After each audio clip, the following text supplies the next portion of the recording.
Yes, please. Good morning, everyone.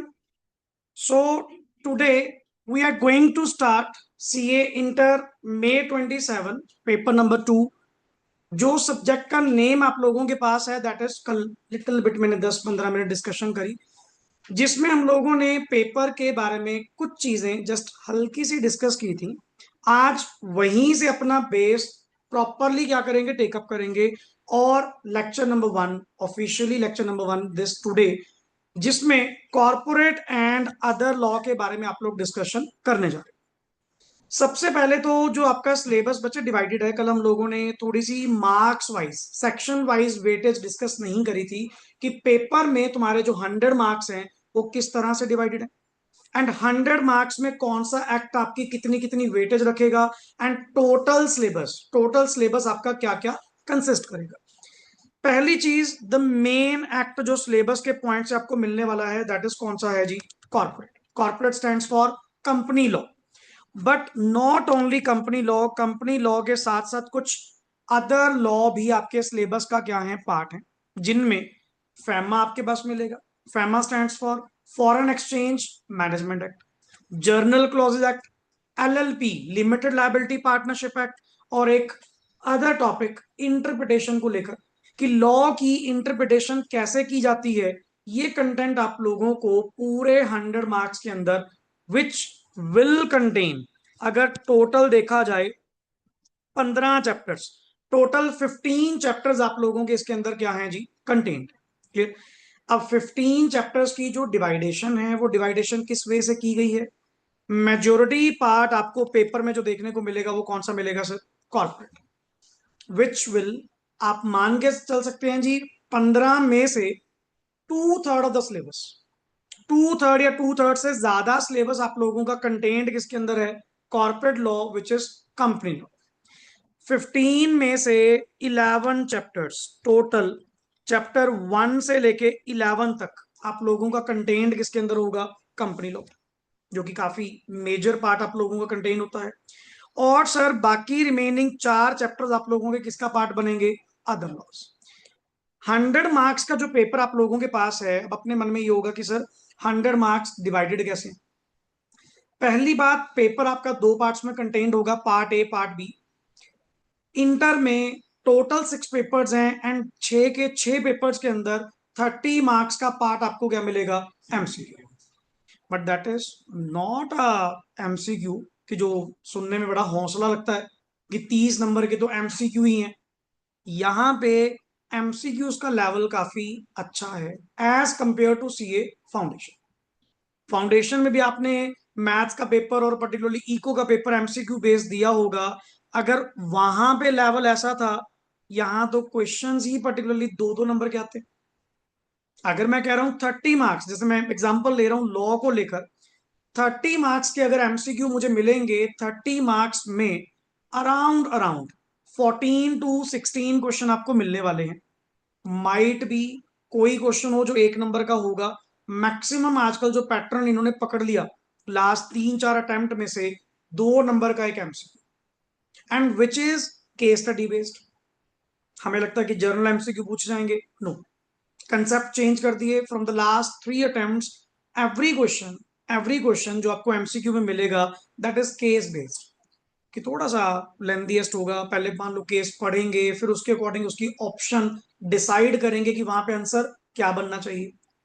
अब ये चीजें अगर अपन लेक्चर 1 के अंदर डिस्कस कर लेते हैं तो that will be quite good, ताकि आप लोग अपनी प्रेपरेशन डे 1 से उसी सेंस में रखोगे कि भाई मेरी जो बुक में एमसीक्यूज गिवन है वो लेवल नहीं है, वो जस्ट एक प्रैक्टिस क्वेश्चन है कि अपनी ओर से एक बार देख लिए कर लिए सफिशिएंट है. पेपर का जो लेवल मिलता है, जो आपका एक्चुअली एमटीपी बेस्ड होगा, जो हम लोग प्रैक्टिकली क्या करेंगे वहां पे सॉल्व करेंगे, दैट इज एग्जैक्ट थिंग. अभी के लिए तो ठीक है, बुक के पीछे भी गिवन है, आपको मॉड्यूल के एक्सरसाइज में भी गिवन होंगे, that is not the level. जो प्रैक्टिकली आपको मिलेगा वो एमटीपी बेस्ड या एक्चुअल एग्जाम्स में वो थोड़ा डिफरेंट होगा. तो अपन तैयारी वैसी रखेंगे. सर 100 में से 30 मार्क्स तो चलो कहां चले गए आपके? एमसीक्यू में. देन बचा हुआ पार्ट कौन सा जी? 70 मार्क्स. 70 मार्क्स का पर्टिकुलरली आपको क्या मिलेगा? डिस्क्रिप्टिव. अब इस पूरे 100 मार्क्स को 15 चैप्टर्स के अंदर कैसे डिवाइड किया गया, including the MCQ part, including the descriptive part. सबसे पहला कंटेंट आपको दिख रहा होगा जी, कंपनीज एक्ट। तुम्हारे बच्चे कंपनीज एक्ट में टोटल चैप्टर्स कितने कंटेंट हैं जी? 11। इस 11 की भी बाइफर्केशन आपके पास गिवन है, जो कि आपको अगर ऊपर से दिख रहा हो, जो पहला पार्ट 1 है company law 11 chapters plus LLP plus LLP, total कितने चैप्टर्स हो गए? 12। ये 12 चैप्टर्स आपके टोटल कितने मार्क्स में कवर होंगे जी? 70 मार्क्स। फिर कहने का मतलब 3 चैप्टर्स, सिर्फ 3 चैप्टर्स अकेले 30 मार्क्स में पड़े हैं अलग से, जिसमें एमसीक्यू भी आ सकते हैं, जिसमें डिस्क्रिप्टिव भी आ सकता है। Now I am dividing 70-30 based on the topics, not asking कि वो एमसीक्यू पूछेगा या डिस्क्रिप्टिव क्वेश्चन पूछेगा। मुझे इतना पता जी, मेरे पहले 12 चैप्टर कितने मार्क्स में कवर होंगे जी? 70। और जो लास्ट के 3 है, फैमा, जीसी, इंटरप्रिटेशन, वो 3 चैप्टर्स अकेले कितने नंबर के हैं? 30 मार्क्स। फ्रॉम द लास्ट कुछ अटेम्प्ट्स पर्टिकुलरली, बच्चा नॉर्मली क्या करता है, कंपनी लॉ के ऊपर एफर्ट ही एफर्ट, जितना हो सके मैक्सिमम रिवीजन पेपर के टाइम पे भी पढ़कर ही क्या जा रहा है? Company law. हालांकि ये नहीं ध्यान से नोटिस कर रहे कि वो 3 चैप्टर अकेले 30 नंबर के, यहां 12 चैप्टर, और अभी तो ये नहीं पता उन 12 में से कौन सा पूछेगा। तो मेरी पहली प्रायोरिटी किस चीज के ऊपर बनती है? सिलेबस तो सारा पढ़ना है, बट जब कहते हैं नहीं प्रेपरेशन के टाइम पे आपको पहले कौन सा टॉपिक उठाना चाहिए। लास्ट भी अभी पुराने जो बच्चे हैं सितंबर 26 वाले, उन्होंने पूछा सर एमटीपीस के लिए प्रिपेयर कैसे करें। मैं कहा बच्चे पहले तो अपने वो लास्ट वाले 3 चैप्टर उठाओ, जो कि फॉर श्योर है। अच्छा, उनमें तो वेटेज भी श्योर है, 12 नंबर, 12 नंबर, 6 नंबर। 12 नंबर में फेमा, 12 नंबर में जीसी, 6 नंबर का इंटरप्रिटेशन। अब तुझे जब इतनी क्लैरिटी गिवन है, और वो 30 मार्क्स का पेपर ऐसा है जो पूरे पेपर में स्कैटर्ड मिलेगा। एक तो होता है कि सारा ही एक ही क्वेश्चन दे दो, मुझे ड्रॉप भी करना पड़ गया मैं ड्रॉप भी कर दूंगा। अब आईसीआई क्या करता है पर्टिकुलरली, वो 30 मार्क्स का पार्ट पूरे पेपर में, हर क्वेश्चन के अंदर आपको क्या मिलेगा? एक सब पार्ट, एक सब पार्ट, एक सब पार्ट, तुम इग्नोर ही नहीं कर पाओगे। हैंस उन 30 मार्क्स पे मुझे अपनी वेटेज क्या रखनी पड़ेगी? सबसे ज्यादा। और इधर से company law is practical, company law अपने आप में प्रैक्टिकल है, और ऑल टाइम प्रोविजंस भी क्या रहेंगी? सेम। जब कंपनीज के बारे में डिस्कशन होंगी, चैप्टर्स भी आपस में क्या होंगे? इंटरलिंक्ड होंगे। That will be quite easy. इसको जितना पढ़ लो, आपके सामने जब केस स्टडी आएगी ना, बड़े इजीली आप लोग उसको क्या कर पाओगे? क्रैक कर पाओगे। बट जब आता है ना पर्टिकुलर एक्ट में से, फैमा के अकॉर्डिंग बता, जीसी एक्ट के अकॉर्डिंग बता, एलएलपी एक्ट के अकॉर्डिंग बता, इससे बढ़िया एक ही एक्ट होता, कम से कम उसी के अंदर प्रोविजन तो होती। तो ये वैरायटी हमें टेकअप करनी पड़ेगी। सर ये जो मेरे 11 चैप्टर हैं जो आप कह रहे हो पहले, जो कंपनीज एक्ट का पार्ट बनेंगे, इन 11 चैप्टर्स की भी क्या कोई वेटेज डिसाइडेड है? यस। पहले 4 chapter 1 to 4 will cover 20 to 30%, but ये 20 to 30 किसका है? 70 मार्क्स का। किसका है? 70। तो अराउंड अराउंड, अब ये नहीं पता चैप्टर 1, चैप्टर 2, चैप्टर 3, चैप्टर 4, इतना पता है इस पार्ट में से 20 to 30% ऑफ द पेपर क्या होगा? Cover. And this is not the final verdict. कहीं आप कह दो सर हमें आप बता रहे थे कि इतना आएगा ही आएगा, ये एक अपने आप में आईसीआई ने, मैंने आईसीआई की फाइल ओपन करी हुई है, सेक्शन वाइज वेटेज उन्होंने दी हुई है, और ये हर सब्जेक्ट की है। इसके ऊपर पढ़िए अकाउंट्स की, इसके नीचे टैक्स की है। तो मैं कॉमनली एक बार पहले लेक्चर के अंदर डिस्कस जरूर करता हूं कि 5-10 मिनट हमें ये पता हो कि मेरा सिलेबस कंटेन क्या करता है। इसके बाद तो आप अपना टॉपिक शुरू करने वाले। सर जो चैप्टर नंबर 5, 6, 7 है, ये भी आपका कितना कवर करेगा? 20 to 30%। और जो 8, 9, 10 और 11 का फ्रेम है, यहां वेटेज अच्छी है, यहां वेटेज आपको कितनी मिलेगी? 30 to 35%। और स्पेशली जो नया सिलेबस इंट्रोड्यूस किया गया था, that is companies incorporated outside India. ये स्पेशली फाइनल में से निकालकर कहां लेकर आए, इंटर में। उसका कारण क्या है सर, डे बाय डे आप लोग अब इंटर पास आउट हो जाओगे, इसके बाद पास आउट होने के बाद आर्टिकलशिप में जाओगे, और आजकल नॉर्मली फॉरेन कंपनीज का एक्सपोजर भी अपने नॉर्मल लेवल पे मिलने लग गया। बच्चा आर्टिकलशिप में फॉरेन कंपनी से डील कर रहा है, बट उसको लॉ ही नहीं पता फॉरेन कंपनी का लॉ क्या है, क्या उनकी रिक्वायरमेंट्स हैं, एनुअल फाइलिंग के अंदर क्या जाएगा, कौन कौन से डॉक्यूमेंट्स उनको फाइल करने, पता ही नहीं। तो जाकर मई 24 में स्कीम रिवाइज की गई, कुछ टॉपिक्स फाइनल में से निकालकर कहां पे लाए गए, इंटर में, कि एटलीस्ट बच्चे को पता तो हो कि फॉरेन कंपनी क्या होती है। अभी तक तो मुझे कल डेफिनेशन पता है जी। फॉरेन कंपनी मींस एक ऐसी कंपनी जो इनकॉर्पोरेटेड आउटसाइड इंडिया है, बट जिसका POB, that is place of business, place of business कहां पे है, इंडिया में। एंड इंडिया के लिए वो कंपनी क्या मानी जाएगी, फॉरेन कंपनी। जब हम अपनी डोमेस्टिक कंपनी से कंप्लायंस करवाते हैं, फॉर्म फाइलिंग करवाते हैं, रिटर्न्स फाइल करवाते हैं, ये थोड़ी कि बाहर का पर्सन आए पैसा कमा के जाए, कोई अता नहीं को पता नहीं को पूछ नहीं रहा, ये थोड़ी होगा सर। बेशक आप फॉरेन कंपनी है, बेशक आप इनकॉर्पोरेटेड आउटसाइड इंडिया है, रिक्वायरमेंट तो तेरे पे भी लगेगी, कंप्लायंसेस तो तेरे पे भी लगेंगे। बट हाँ, आजकल एफडीआई का जमाना है, प्रमोट करते हैं कि इंडिया में इन्वेस्टमेंट आए, तो आप भाई साहब इनको डरा तो नहीं सकते कि एक बार आ जाओ तुम्हारे पे कंप्लायंस ही कंप्लायंस लगेंगे, इस हिसाब से तो कभी आएंगे ही नहीं। हमें इंडिया में फॉरेन कैपिटल का इनफ्लो चाहिए, आउटफ्लो थोड़ी चाहिए। इंडियन मार्केट में जितना पैसा एंटर करेगा, मनी सप्लाई किसकी इंक्रीज होगी, इंडिया की। तो मैं सर वही तो पूछ रहा हूं कि ये जो इनकॉर्पोरेटेड आउटसाइड इंडिया वाली कंपनीज हैं, इनको कितने का कंप्लायंस करने पड़ते हैं। अब बच्चा आर्टिकलशिप में जा रहा है, डेली प्रैक्टिस कर रहा है, बट उसको लॉ ही नहीं पता। इसीलिए चैप्टर नंबर 22 कंपनीज एक्ट का, किसका, कंपनीज एक्ट का चैप्टर नंबर 22, जो किस में डील करता है, companies incorporated outside India, little bit निकाल कर कहां पे लॉन्च किया गया, यहाँ। नॉट पूरा, पूरा नहीं है, but required as per C enter, जितना का आपको चाहिए उतना लेवल आपके लिए यहाँ पे रखा गया। अब ये तो सर सुना हुआ कंटेंट है आपका, क्या, एलएलपी। बट एलएलपी में अगर बात करूं, जो फाउंडेशन लेवल पे आपने पढ़ा वो जस्ट इंट्रो, जिसमें आपने एलएलपी के फीचर्स पढ़े, एलएलपी की फॉर्मेशन को लेकर डिस्कशन करी, या ज्यादा से ज्यादा वो तेरे लास्ट में दो डिफरेंस, एलएलपी का कंपनी के साथ, एलएलपी का पार्टनरशिप के साथ। क्यों, ये जो फॉर्म ऑफ ऑर्गेनाइजेशन है, ये किसका हाइब्रिड है, किसका मिक्सचर है, पार्टनरशिप एंड द कंपनी। इसने कुछ बेनिफिट किसके उठाए, पार्टनरशिप के, कुछ बेनिफिट किसके उठाए, कंपनी के, दोनों को मिलाकर एक मिक्सचर, एक हाइब्रिड तैयार कर दिया गया। बट सर फाउंडेशन लेवल पे मुझे अधूरा रखा गया, फाउंडेशन लेवल पे मेरी इतनी डिस्कशन नहीं हुई। यहां पे बात आएगी फर्दर सेक्शंस, जो हमने वहां नहीं पढ़े, पर हाँ वो सारा काम आएगा। जो कुछ भी तुमने फाउंडेशन लेवल पे पढ़ा है या बेसिक्स बीकॉम में पढ़ा है, सब काम आएगा, नथिंग गोज वेस्ट। अब यहां पे तेरा कंटेंट, अच्छा इसकी वेटेज चेक कर, 70 का 15 to 20%, अराउंड राउंड 12 से 14 नंबर, 12 से 14 नंबर एलएलपी में से आते हैं।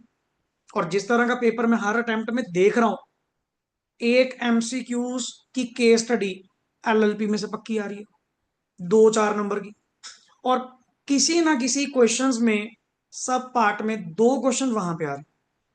चल अगर मैं 12 नंबर भी पकड़ लूं, 4 नंबर 4 नंबर 4 नंबर, 4 नंबर की एमसीक्यू की स्टडी, 4-4 नंबर के 2 क्वेश्चंस मिल रहे हैं एलएलपी में से। और सबसे आसान है, कंपनीज में इतना दिमाग लगाना कहाँ इतना। सर हमारे लिए देखो जी, पढ़ना कल्ला मैटर नहीं करता, कंसेप्चुअली तो जितनी गहराई तक कहोगे उतनी तक लेके जाऊंगा, पर मेरे लिए सबसे पहला मैटर क्या बनता है, मेरा पेपर पास होना, एग्जाम ओरिएंटेड चलना। अब कल एक सीए फाइनल्स का स्टूडेंट मिलने आया, उसका बोथ ग्रुप क्लियर नहीं हुआ। उसका कारण जब पूछा कहता सर टीचर इतना ज्यादा वास्ट करवा रहे हैं, इतना ज्यादा डिटेल करवा रहे हैं कि बस मैं इसको सब कुछ करवा दूं। बट ये नहीं समझ रहे कि कल्ला एक सब्जेक्ट में सब कुछ करने से पास थोड़ी हो जाएगा। पास तो सभी सब्जेक्ट्स में कराना है, टोटलिटी में करवाना है। एंड वो टीचर ही किस बात का टीचर जो अगला उसको 40 नंबर भी ना दिलवा सके, 60 नंबर भी ना दिलवा सके। फिर मैं तो पढ़ाया हुआ इतनी नॉलेज रखने वाला बंदा भी क्या हो गया, फेल हो गया। वही चीज हम आपके ऊपर एप्लीकेबल करते हैं। उतना पढ़ो पहला जितना आपको दिया जा रहा है। जब इस पे फिक्स हो गया ना काम, देन सर्च न्यू थिंग्स, फिर कुछ नए पे चलेंगे। हम हमेशा कहते हैं पहले do work on 99%। When 99% is okay ना, देन 1% की चिंता कर। 99 कर नहीं रहे, 1% की चिंता करी जा रहे हैं। पहले जितना करा जा रहा है सर पहले उतना करो। जब ये परफेक्शन की ओर चला जाए, देन आपका कुछ नया ढूंढे, और वो करवाना मेरा काम है, आपका नहीं। आपका काम है डेली जो काम करवाया जा रहा है, दैट्स इट। डेली का डेली काम मेरा फाइनल। चाहे मैंने 1 पेज पढ़ाया, 2 पेज पढ़ाए, जो कंटेंट करवाया, क्वेश्चंस करवाए, आपका काम जस्ट उतना है कि करे हुए पे चिंता करो। जो नहीं करवाया गया वो मेरा पार्ट है, वो मैंने देखना है कैसे सिस्टमेटिकली आप इसको डन करें।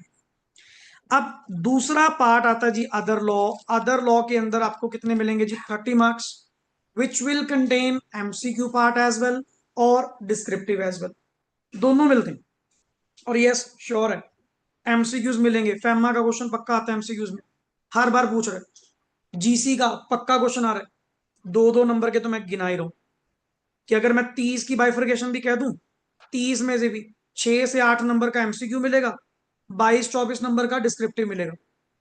ये होते हैं एनालिसिस। आपा अपनी तैयारी करनी शुरू कर दी, बट मुझे यही नहीं पता मेरे पेपर का पैटर्न क्या है, हमें पढ़ना किस सेंस में, टेकअप किस सेंस में करना है।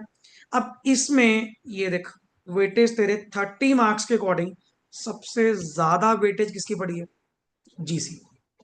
और सही मान लो ये कितने लेक्चर्स का काम है, 3 लेक्चर्स का कंटेंट है, which we entirely take it from module. पर इसकी केस स्टडी बड़े मजेदार है, बहुत अच्छी अच्छी केस स्टडीज आपको देखने को मिलेंगी। कंसेप्ट बड़े लिटिल बिट टेक्निकल पार्ट के मिलेंगे। इसकी वेटेज बहुत अच्छी है। आम तौर पे बच्चा इसको स्किप करके जाता है। उसका कारण इसकी टेक्निकल थिंग्स, थोड़ी सी लैंग्वेज इसकी टेक्निकल है to retain it. But ICAI ने इसकी वेटेज बहुत बढ़ा दी। आईसीआई पर्टिकुलरली पूरे पेपर में जीसी जीसी जीसी। जेन 26 की बात बता रहा हूं। ऐसे ही एमटीबी तो चलो हो गए, बच्चों के फाइनल पेपर से पहले हम लोग वॉइस नोट डालते हैं कि नेक्स्ट पेपर की तैयारी कैसे करो। कुदरती, पता नहीं इंटेंशन नहीं थी ऐसी, कुदरती ऐसी कह दिया। मैं कहा बच्चे कंपनी लॉ बाद में पढ़ना, अकाउंट्स का पेपर देके बाहर निकले, कंपनी लॉ बाद में पढ़ना, पहले सिर्फ फैमा और जीसी पढ़ना। जिसने तो वॉइस नोट सुना, बात मानी, जेन 26 का लॉ का पेपर सारा ही फैमा जीसी, सारा ही फैमा। हर क्वेश्चन के अंदर पार्ट फैमा जीसी फैमा जीसी। अब बच्चों के खुद के रिव्यू कहते सर मैंने तो आपका वॉइस नोट सुना, मैंने पहले पढ़े ही भी वो थे। जिन्होंने एफर्ट कहाँ लगा दिया, कंपनीज में। पेपर कहाँ से कंटेन हो गया, दूसरे। सो हमें भी थोड़े एनालिसिस करने पड़ते हैं, बच्चों को भी एनालिसिस करने पड़ते हैं कि sir what's already going on, पहले देख तो लें। अब मैं तुझे बता, आपकी अटेम्प्ट 2027 बनती है, क्या मैं तुझे 2019-20 को बेस मानने को कहूंगा? कौन सा बेस मानेंगे सर? 2025 2026 लेटेस्ट पेपर्स देखो ना क्या चल रहा है, what the examiner is asking, किस लेवल के क्वेश्चन आपके गोइंग ऑन है। Based on that, based on that हम May 27 अपना क्या करेंगे, प्रिपेयर करेंगे। हालांकि मेरे लिए तो पता नहीं कितनी बार यार लेक्चर हो चुके, कितनी बार आगे और चलने हैं, बट कोई भी लेक्चर मेरा सेम नहीं मिलेगा। अब यही प्रीवियस बैच भी था, उससे प्रीवियस भी, आगे भी होंगे। जो चीज मैंने आपको पढ़ाई है, नेक्स्ट वाले में कुछ और मिलेगा। क्यों? मैं कोई फिक्स एक स्पीच पे नहीं चल रहा कि अपना तो तैयार पड़ा जी, जो सामने आ रहा, जो मन में आ रहा तो उस अकॉर्डिंग, कि लेटेस्ट पेपर में आजकल ऐसा देखने को मिला तो आपसे शेयर करा। अब यहां पे सर फेमा की वेटेज भी कितनी है जी, 30 to 40। एंड जो तुम्हारा इंटरप्रिटेशन वाला पार्ट है, इंटरप्रिटेशन ऑफ स्टैट्यूट्स, लॉ को पढ़ते कैसे हैं, उसके लिए रूल्स कैसे हैं, ये पार्ट आपको कितना मिलेगा, 25 to 30%, around round 8 marks, that's it. इसका फिक्स है 7-8 नंबर का ही मैक्सिमम मिलता है, इससे ऊपर है ही नहीं। अब आते हैं जी अपने कंटेंट से थोड़ा बाहर। ये आपका लॉ का सिलेबस जो आपके आईसीए के अकॉर्डिंग है जी, जो अपन ने डिस्कस करा। मैं अपनी कहानी शुरू करता हूं आपके साथ। चैप्टर नंबर 8 ओपन करिए। 8 के लास्ट में आपके पास एक पेज ब्लैंक होगा। जो बुक मैंने आपको इशू करी है, चैप्टर 8 के लास्ट में एक ब्लैंक पेज होगा। Sir, we are starting chapter number 8। हमने, ये भी सर बड़ा एक अटपटा सा लग रहा है कि सीधा ही चैप्टर नंबर 8 में जा रहे हो, ये कैसे पॉसिबल है? First of all, companies act 2013, ये इतना बड़ा एक्ट है कि इसको ओपन नहीं रखा गया। टोटल इसके अंदर कितने सेक्शंस कंटेन्ड हैं? 470, 470, which is divided into chapters, जिनको नेक्स्ट आगे किन में डिवाइड किया गया? चैप्टर्स में डिवाइड किया गया। And there are total 29 chapters, not in the book, in the companies act. Companies act के अंदर टोटल कितने चैप्टर्स हैं जी? 29। एंड नेचुरली जब चैप्टर्स आप लोग डिवाइड करते हो तो नेचुरली सर जो सिमिलर मैटर के ऊपर बात करेंगे वो सारे सेक्शंस एक ही चैप्टर में क्लब करेंगे।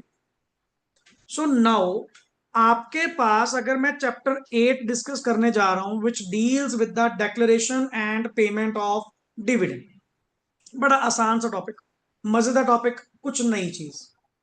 अब वो नहीं करेंगे कंपनी क्या है, public private and all, company बनती कैसे है, ये फाउंडेशन और बेसिक्स में आप लोग अपना पढ़ चुके हो। We will start something new, कि जिसमें अपने को सब्जेक्ट की क्रिएटिविटी दिखे तो सही कि हाँ भी वाकई में सीए इंटर में स्टेप इन हो चुके हैं। तो मैं एक आसान सा टॉपिक वर्ड आपका उठा रहा हूं रिगार्डिंग द वर्ड, किसके बारे में जी? डिविडेंड।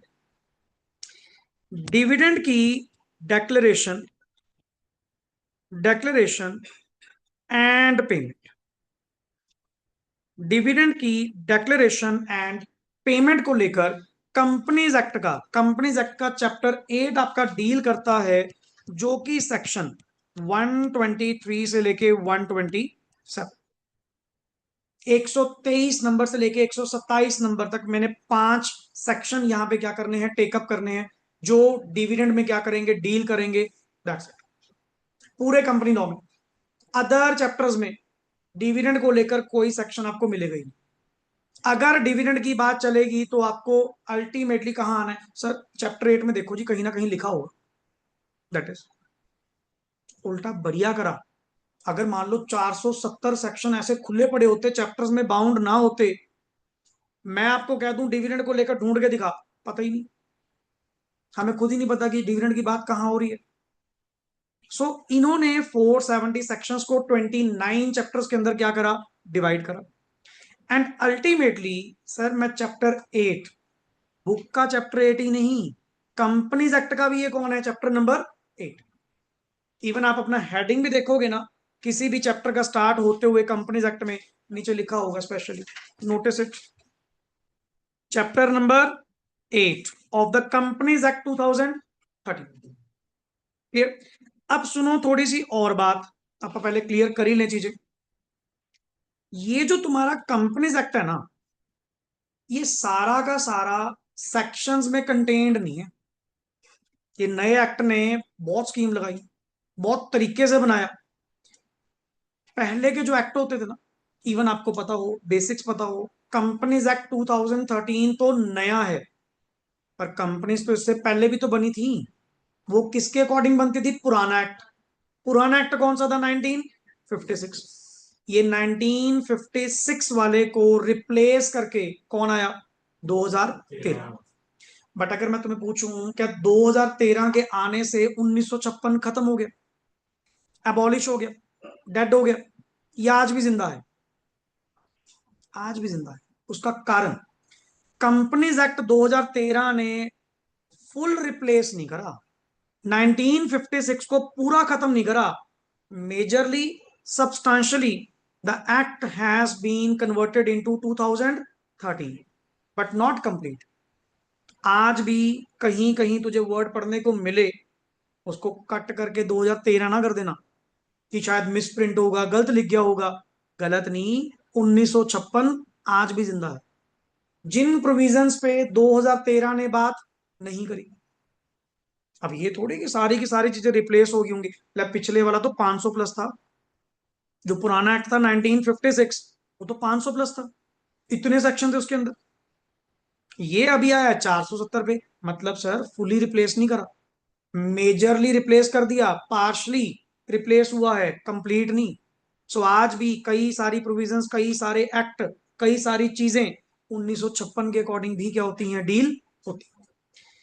अच्छा, अब जो एक्ट ये बनाया गया, ये बनाया कैसे गया पर्टिकुलरली सर, इन्होंने सेक्शन में क्लियरली कोई वर्ड बोला ही नहीं किसी भी चीज को लेकर।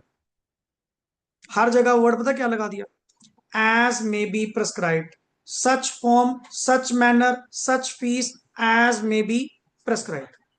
इतना तो फाउंडेशन लेवल पे वर्ड आपने देख लिए होंगे। सेक्शन ने, एक्ट ने, एक्ट ने क्लियर वर्ड बोला ही नहीं। कारण, अगर एक्ट ने क्लियरली लिख दिया, कल को चेंज करना पड़ा, फिर तो सर पूरा प्रोसेस ऑफ द लॉ क्या करना पड़ेगा, फॉलो करना पड़ेगा। एंड जैसे एक्ट बनते हैं वैसे चेंजेस करवानी पड़ेंगी। वो पार्लियामेंट वाला सीन, पास करवाना, प्रेसिडेंट के साइन करवाना, वो तो बहुत लंबा काम है। और इनको पता है, इनको पता है कि हमें कभी मान लो फॉर्म चेंज करना पड़ गया, कोई मैनर चेंज करना पड़ गया, किसी को एग्जाम्पशन देनी पड़ गई, किसी के लिए कोई रूल बनाना पड़ गया, एक्ट में इन चीजों को लेकर क्या रहो, साइलेंट। एक्ट में सेक्शन क्या बोल देगा, as may be prescribed. And वो सारी प्रेस्क्रिप्शन जितनी भी है, वो प्रेस्क्रिप्शन किसके अंदर दी गई, रूल्स। किसके अंदर दी गई, तुम्हें जो कंपनीज एक्ट यहां पढ़ने को मिलेगा, that will contain in two parts.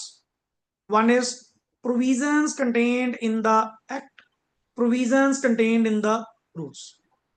अगर कंपनीज एक्ट 2013 बनाया गया तो इसके साथ क्या बनाए गए, कंपनीज रूल्स। क्या बनाए गए, कंपनीज रूल्स 2014 पैरेलली रख दिए। क्यों, एक्ट में जहां कहीं भी लिखा होगा एज में बी प्रेस्क्राइब्ड, उसको कहां प्रेस्क्राइब किया गया, रूल्स में। एंड रूल्स भी अपने आप में पावर ऑफ क्या रखते हैं, लॉ। ये भी कानून है, ये भी मानने पड़ेंगे। उल्टा यही तो बताएंगे करना क्या है। पॉइंट ये है, एक्ट मैं क्या यार फिर डबल क्यों करा, अच्छा भला पर्टिकुलर एक्ट बना तो रहे थे, वहीं लिख देते सारा कुछ, अलग से क्यों दिया। कहते सर मोटिव समझो, रूल्स को चेंज करना क्या है, इजी। एक्ट को चेंज करवाना मतलब घमासान, पूरा सारा काम वही करना पड़ेगा जैसे लॉ बनाए जाते हैं। और सरकार को पता है, कभी फीस चेंज करनी पड़ेगी, कोई मैनर चेंज करना पड़ेगा, कोई फॉर्म चेंज करना पड़ेगा, किसी को एग्जाम्पशन देनी पड़ेगी। हमने एक्ट में तो लिखा ही नहीं था क्या फॉर्म नंबर, क्या फीस नंबर, कितने डेज एंड ऑल, सब जगह वर्ड बोल दिया, in such form, in such manner, as may be prescribe. वो सारा प्रिस्क्रिप्शन किसमें दे दिया, डबलिंग है। पर क्लैरिटी है, क्लैरिटी कौन देगा, रूल्स। मानना किसको पड़ेगा, रूल्स। ये पॉइंट है। आपको नेक्स्ट आगे जो टॉपिक मिलेगा, आप पूछोगे सर कहीं वर्ड ये पूरा सही बोल के जा रहा है, कहीं कह के जा रहा है कि रूल्स में जाके पढ़ो। हमें दोनों ही पढ़ने, हमें दोनों ही पढ़ने। एक्ट क्या बताएगा, सेक्शंस 123 से लेके 127। एंड जो चीजें एक्ट में नहीं लिखी होती वो कहाँ गिवन होंगी, रूल्स में। That is a point. तो इसीलिए तेरे जितने भी 11 चैप्टर्स देखने को मिलेंगे ना, ये कॉमन वर्ड आपको मिलने देखने को मिलेगा, as per companies rules, as per companies rules this. तो वहां पे घबराना नहीं। Yes, major part companies act का बहुत सारा पार्ट एक्सप्लेन किसमें किया गया है, companies rules. Now come to my word sir, ये बताओ जी, डिविडेंड अपने आप में क्या चीज, कि आप कल से भी आज भी डिस्कशन कर रहे हैं इसके ऊपर। अभी तक तो ये टर्म हमने अकाउंट्स में सुनी थी, या बिजनेस स्टडी पार्ट में लिटिल बिट सुनी होगी कि हाँ, शेयर होल्डर्स को उनकी कैपिटल के ऊपर, what they invested in the company, उनकी कैपिटल के ऊपर क्या दी जाती है? एक रिटर्न। जस्ट लाइक जैसे लैंडर्स को क्या मिलता है? इंटरेस्ट। बैंक की बोरोइंग के ऊपर कंपनी को क्या देना पड़ता है? इंटरेस्ट। सेम, ओनर्स ने जो पैसा इन्वेस्ट करा होगा, ओनर्स ने जो पैसा कंपनी में इन्वेस्ट करा होगा, उसके ऊपर जो रिटर्न पे आउट की जाती है, that return is basically called as dividend. पहली चीज, डिविडेंड किसको, किन पे? डिविडेंड किन पे होता है जी? शेयर्स कंपनी में कितनी तरह के होते हैं? इक्विटी और दोनों में से अगर पूछें डेफिनेशन किसकी है? प्रेफरेंस। इक्विटी की तो डेफिनेशन ही नहीं। कारण, अदर देन प्रेफरेंस जो होंगे वो कौन होंगे? इक्विटी। फिर कहता है यही बता दो प्रेफरेंस कौन होते हैं? Sir preference are those shares which are given preference, जिनको प्रेफरेंस दी जाती है। किस चीज के मामले में? दो चीजों में। One is payment of dividend and second is repayment of capital. हालांकि अगर मैं बात करूं स्टेटस वाइज तो हम दोनों सेम है। शेयर होल्डर वो भी है, शेयर होल्डर मैं भी, ऑनर वो भी है, ऑनर मैं भी हूं। बट हमारे में फर्क रखा गया, हमारे में फर्क रखा गया। अगर आपको पूरे कंपनीज एक्ट में कहीं वर्ड मिले कि जी कौन वो लोग हैं कंपनी में जिनके पास वोटिंग राइट्स होते हैं, what you will say? Always equity, always. But sir preference वालों के पास जर्नली वोटिंग राइट्स नहीं होती। कारण, कमाल है यार, कंपनी भी तुम चलाओगे, डिविडेंड तुम पहले ले गए, रीपेमेंट की बारी तुम्हारी पहले आ गई, और कंपनी की डिसीजन मेकिंग भी तेरे पास। फिर तो हमें क्यों रखा गया? फिर आप ही चला लो सारी कंपनी। सो वहां पे प्रेफरेंस वालों को जब प्रेफरेंस दे दी गई, प्रायोरिटी दे दी गई, इनके पास जर्नली वोटिंग राइट्स नहीं थे। What I said? जर्नली, आम तौर पे इनके पास वोटिंग राइट्स नहीं होते। वोटिंग राइट होते ही किसके पास है? इक्विटी। जैसे कहते नहीं सर कंपनी में हमें रेजोल्यूशन पास करवाना है, सारे वर्ड्स पे आएंगे आज। पहले कल जर्नल डिस्कशन है, मैं काफी थिंग्स आपको क्लियर करवाऊंगा एंड नथिंग गोज वेस्ट। हर वर्ड तेरे कंटेंट से रिलेटेड होगा, और जो बुकिश कंटेंट पढ़ना शुरू करोगे, वन टू वन वर्ड आपका मैच करेगा। बस ग्रैब करो, चीजें समझो और टेकअप करो कहां तक मेरी बात जा रही है। क्लियर? सर प्रेफरेंस वालों के पास कोई वोटिंग राइट्स नहीं होते। किसी किसी केस में, स्पेशल केसेस में इनके पास वोटिंग राइट्स इनको दिए जाते हैं। बट अगर आम तौर पे पूछो who has the voting rights, sir equity. अच्छा, who are the real owners? मैं पूछूं who are the owners? Both equity as well as preference, but who are called as real owners? Equity.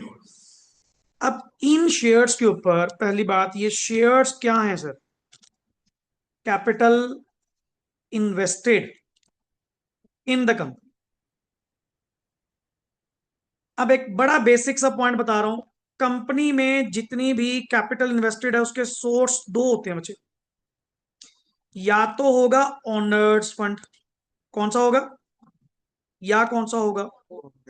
Borrowed fund. Sir dividend किस case में मिलेगा?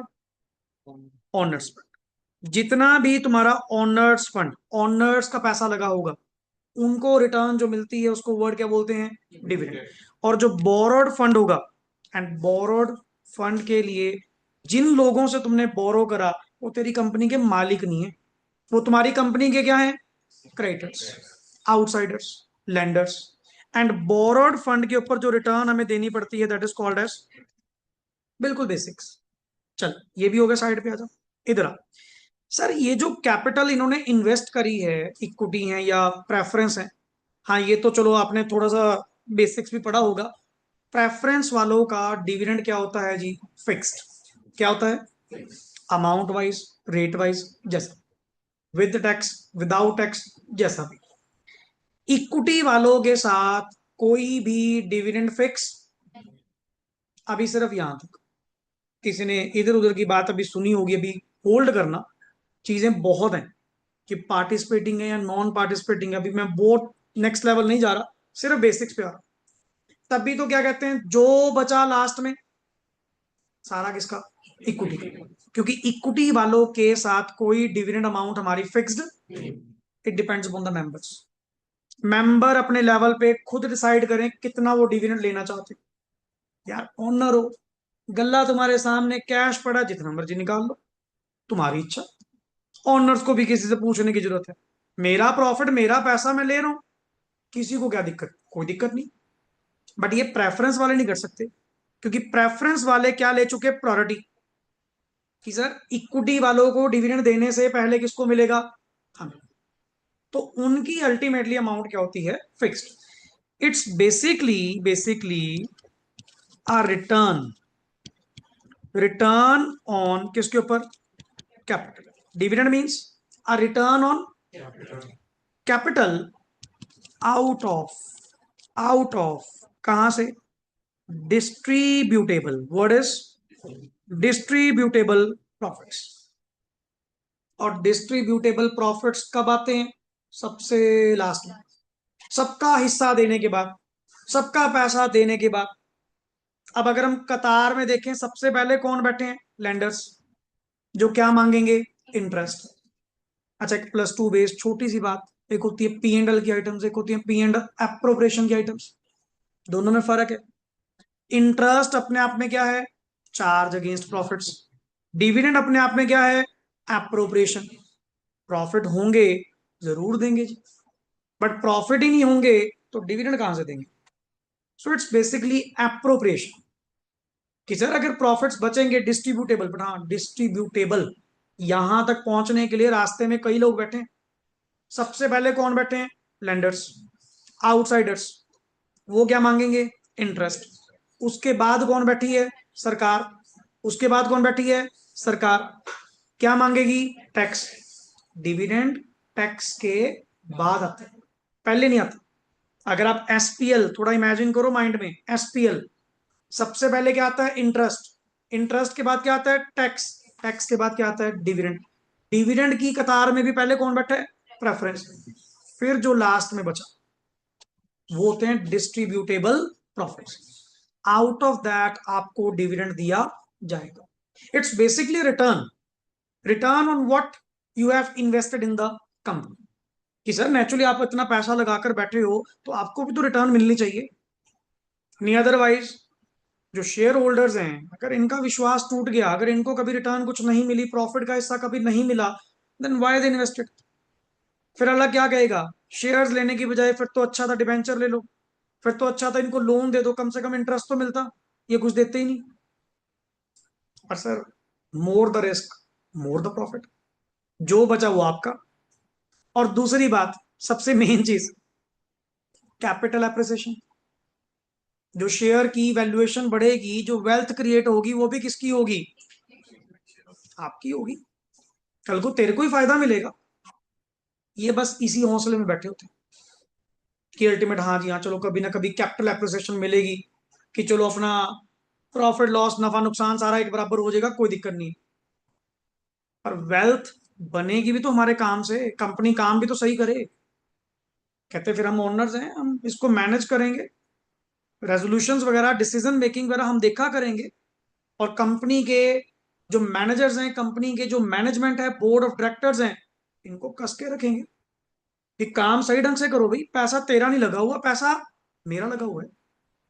तुम्हारा क्या है particularly? तुम तो पैसा डुबो दोगे, तुम्हारा थोड़ी कुछ जाएगा। और ऊपर से हमें तो कभी पैसा वापस मिलेगा भी नहीं, किससे रिकवर करेंगे? कुछ भी नहीं, जो गया गया। That is the point. फिर यहाँ पे जो पॉइंट आता है जी, कहते सर ये बताओगे, चलो आपकी बात ये तो समझ आ गई, डिविडेंड जो है कितनी तरह का होता है जी। फिर आप इसके प्रोसेस के ऊपर आएंगे, डिक्लेयर कैसे होता है। पर पहले समझ तो लें डिविडेंड की टाइप्स क्या हैं। डिविडेंड होता है जी बच्चे दो तरह का, दो तरह का, जो मैंने कल लिटिल बिट बताया था। एक होता है जी कौन सा? फाइनल डिविडेंड, जिसको हम लोग एनुअल भी कहते हैं। क्या वर्ड बोलते हैं? और दूसरा होता है जी कौन सा? एंटायरम डिविडेंड। कौन सा? अब इसको बड़ी सिंपल लैंग्वेज में अगर समझाया जाए, फाइनल डिविडेंड, एनुअल डिविडेंड, जिसको हिंदी में सुना जाए सालाना, पूरे साल का, पूरे साल का, that is called as final dividend. Interim का मतलब क्या होता है सर? नॉट पक्का ये अभी पार्ट पेमेंट है कि इतने, चलो आप ये लो, बाकी फाइनल कर लेंगे। अब इन दैट केस इसको हम वर्ड क्या बोलते हैं? जो तो एंटायरम डिविडेंड होता है बच्चे, पहली बात ये फिक्स नहीं है, ये अपने आप में पार्ट पेमेंट है कि अपने लोगों को खुश करने के लिए, जैसे कंपनी को मोटा प्रॉफिट हाथ में लगा ड्यूरिंग द ईयर, अब मैं ये खुशखबरी, पर्टिकुलरली कंपनी सक्सेसफुल हुई है, क्या ये खुशखबरी मैं आपको एक साल के बाद बताऊंगा? बताना तो आज बनता है, मार्केट तो आज दहलानी है, मार्केट तो आज कैप्चर करनी है। एंटायरम डिविडेंड दे दो। एंटायरम मीन्स फॉर द टाइम, कि इतने ये तो लो। कहते जी बट पूरा ये तो ले पहले, कोई नहीं, आपका फाइनल कर लेंगे जो होगा, जो मिल रहा है वो छोड़ रहा है, पहले ये तो ले। ये पार्ट पेमेंट, जिसको वर्ड बोलते हैं, इसको बच्चे डिक्लेयर किया जाता है, declare between two AGMs. Declare between, AGM stands for annual general meeting. Journal meeting किनकी होती है? मेंबर्स की। एक होती है बोर्ड मीटिंग। बोर्ड मीटिंग किसकी होगी? Board of directors. What I said, general meeting. और वो भी कौन से वाली? A. A stands for annual. General meeting कितनी होती हैं? दो। A, E. A stands for annual, E stands for extraordinary, AGM, EGM. कितनी तरह की मीटिंग होती हैं? दो। General meeting, board meeting. Sir general meeting तो किसकी होगी? मेंबर्स की। मतलब ये ना वो बेसिक्स कंटेंट हैं जिससे तुम्हारा टॉपिक आगे शुरू होगा, क्योंकि वो डायरेक्टली बात करेगा। फिर आप पूछो सर ये जर्नल मीटिंग में डायरेक्टर्स तो आए, डायरेक्टर थोड़ी आते हैं। जर्नल मीटिंग किनकी होती है? मेंबर्स की। एंड एक होती है बोर्ड मीटिंग। बोर्ड मीटिंग किसकी होती है? डायरेक्टर्स की। समझे पॉइंट? अब जर्नल मीटिंग कितनी तरह की होती हैं? दो। एक तो पक्का है, फिक्स, हर साल, which is called as AG, annual general meeting. और एक होती है स्पेशल सर्कमस्टांस बेस्ड, कभी भी इन बिटवीन बुलाना पड़ा। देखिए तो एक तो फिक्स है, ये तो होएगी होएगी, एजीएम तो होनी ही होनी है, ये तो बाय डिफॉल्ट कंपनी के ऊपर मैंडेशन है। मैं किसकी बात कर रहा हूं पर्टिकुलरली? EGM, extraordinary. अच्छा, it is also called as ordinary general meeting. Why it is called as ordinary? पता है सर, ये तो होएगी होएगी, ये तो होनी ही होनी है। दूसरी का नाम क्या बोल रहा हूं? Extraordinary, which says special circumstances में जहां मीटिंग बुलाई गई, मेंबर्स को बुलाया गया कुछ रेजोल्यूशन पास करने के लिए, कुछ वोटिंग करने के लिए। That is. अब कहानी, सर ये जो एंटायरम डिविडेंड आप बात कर रहे हो, ये एंटायरम डिविडेंड कब दिया जाता है? ये बिटवीन टू एजीएम। मैं कहती ये कंसेप्ट नहीं समझा है, बिटवीन टू एजीएम, कि दो एजीएम्स के बीच में, पिछली एजीएम और इस बार वाली जो एजीएम होगी, उस टाइम पीरियड के बीच में अगर कभी भी डिविडेंड दिया जाएगा, वो डिविडेंड होगा ही कौन सा? एंटायर। क्योंकि फाइनल डिविडेंड डिक्लेयर्ड एट क्या होता है? AGM. Final dividend, annual dividend declared ही किस पे होता है? एजीएम पे, नॉट एजीएम बिटवीन। अब जो एक बात बता, पिछली एजीएम पे डिविडेंड दिया होगा, जो पिछली एजीएम पे डिविडेंड दिया होगा, वो कौन सा होगा? सर वो तो फाइनल होगा। और जो इस एजीएम पे दोगे, वो भी फाइनल होगा। वो पिछले साल का था, ये इसी साल का होगा। मैं कह रहा हूं एंटायरम कब दिया जाएगा फिर? बिटवीन दो एजीएम्स। अब पिछली एजीएम होगी, अगली एजीएम अभी दूर है, इन बिटवीन इतने अपने पास प्रॉफिट बड़े अच्छे हुए। अब मैं लोगों के साथ अगर शेयर नहीं करूंगा, ये गुस्सा मानेंगे। अल्लाह कहता है तू कब का प्रॉफिट कमा के बैठा है, बता तू आज रहा है, कुछ शर्म आती है? तेरे ही घर के बंदे हैं, हमसे छुपा रहे बातें। फिर मैंने क्या कहा, कहते जी बट फिर एजीएम पे देते। एजीएम पे फाइनल देते हैं, मैं तो अभी कुछ पार्ट पेमेंट दे रहा हूं, कोई दिक्कत? मन करे मैंने तुझे 15 देना हो। और वैसे भी फाइनल जो डिविडेंड है, फाइनल जो डिविडेंड है, दैट इज डिसाइडेड बाय किसके द्वारा? At AGM. एट एजीएम पे मेंबर आएंगे ना, मेंबर आएंगे ना, इनसे ही पूछ लेना कितना चाहिए, इनके पैसे हैं, आप ले लो जी। But, but, recommended by, recommended by क्या होगा? बोर्ड।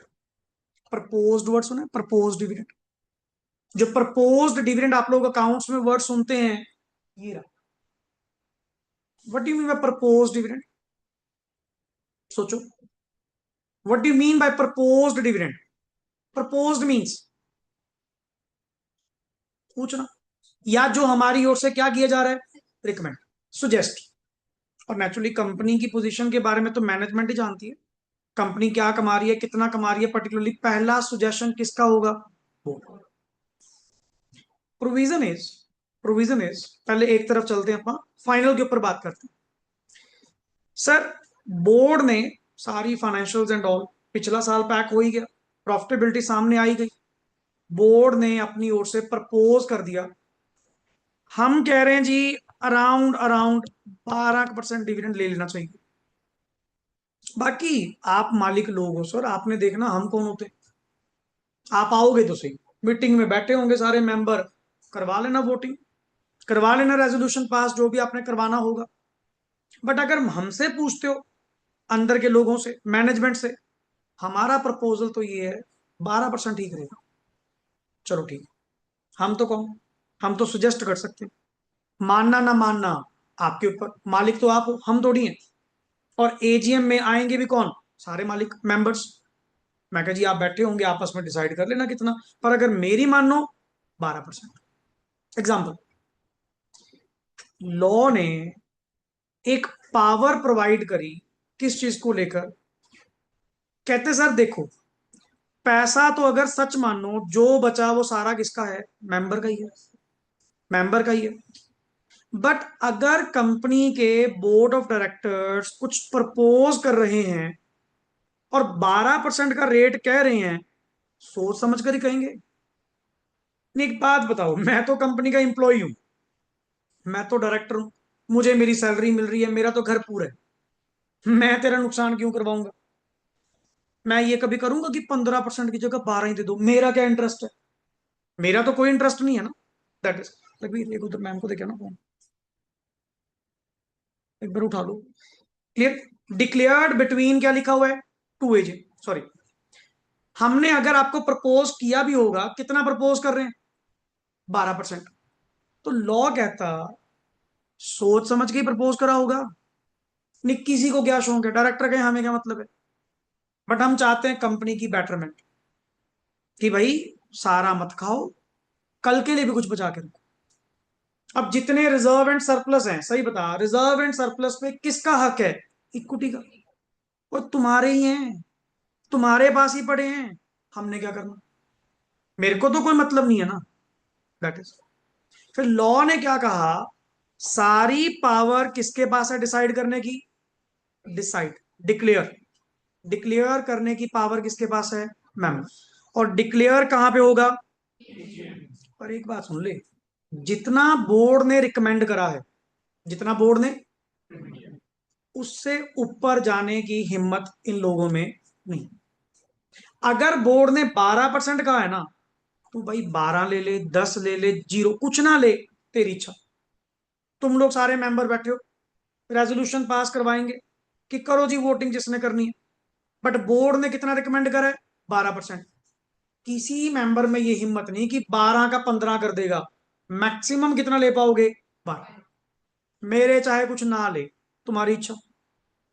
मान लो तुम सब मेंबर्स बैठे हो, इस चीज पे वोटिंग होनी शुरू हुई, मेंबर्स ने यही मेजोरिटी डिसाइड करी, इस बार हम डिविडेंड नहीं लेंगे, क्या तो लग, बट ये तो recommended by the board, recommended by the board था, डिक्लेयर थोड़ी था। When it becomes liability, when it becomes liability on recommendation, और when it is declared, declare. फिर डिक्लेयर तो नहीं हुआ, हम लोग हैं डिक्लेयर करने वाले, हमारी इच्छा। अब हमारे जैसे चंद सियाने मेंबर बैठे बीच में कि आज ही खा के क्या करोगे, और इनका क्या पर्टिकुलरली, इनकी तो नजर ही किसके ऊपर है कि प्रॉफिट खा लो। और प्रभु जी प्रॉफिट प्लॉ बैक करोगे, अगली बार और मोटा प्रॉफिट होएगा, कैपिटल बेस और अच्छा होगा। मैं तो एक बेटरमेंट की बात कर रहा हूँ। बट लॉ कहता देखो जी, सिंपल सी बात है, हर बंदे का इंटरेस्ट है, हम बीच में नहीं पड़ेंगे, तुम्हारे मेंबर्स, तुम लोग ये बैठे अपना पर्टिकुलरली एजीएम पे क्या पास करवा लो, ओआर, क्या पास करवा लो, which means ordinary resolution. And एक ऑर्डिनरी रेजोल्यूशन कैसे पास होता है, मेजोरिटी। जितने मेंबर बैठे हैं, जितने भी मेंबर वोटिंग पे आए हैं, जितनी वोट्स कास्ट होंगी और जितनी वोट्स वैलिडली कास्ट होंगी, दोबारा, जितनी वोट्स वैलिडली कास्ट होंगी। अब कई ऐसे मूर्ख प्राणी भी बीच में होते हैं, वोटिंग ही गलत करके चले गए, वो ना इधर के ना हाँ में ना में, इनको बाहर निकालो। जैसे फॉर एग्जांपल 100 मेंबर, 100 मेंबर से 10 ने तो वोट ही गलत करी, हाँ ना नहीं, वोट ही गलत करी, इनवैलिड वोट। जैसे वो बैलेट पेपर दिया था, उस पे पेन चला के देख रही कि हाँ जी चलता पेन, पर मूर्खा वो बैलेट पेपर है, उसपे ऊपर सीधा या तो हाँ होगी या ना, वो डिस्क्वालीफाई हो गया। वो वोट ना तो हाँ में काउंट हुई ना में काउंट हुई, 100 में से 10 तो बाहर गई।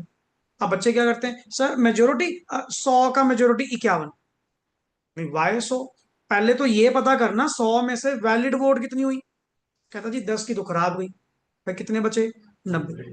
90 का मेजोरिटी 46, 90 का मेजोरिटी 46 मेंबर्स ने रेजोल्यूशन पास करा, हम 10% डिविडेंड लेंगे। कितना लेंगे, क्या पॉसिबल है, पॉसिबल है, क्योंकि बोर्ड ने कितना रिकमेंड करा था, पॉसिबल है सर, कोई दिक्कत नहीं है, इजिली। बट 46 मेंबर्स ने रेजोल्यूशन पास करा कि हम 15% डिविडेंड लेंगे, क्या पॉसिबल है, मैक्सिमम कहां तक, the rate describe prescribed by the, जितना बोर्ड रेट अपना प्रिस्क्राइब करेगा मैक्सिमम उतना डिविडेंड आप ले सकते हो, इससे ज्यादा तू बेशक ना ले, ये चलेगा, कम ले, इक्वल टू ले, चलेगा, ग्रेटर देन नहीं चलेगा।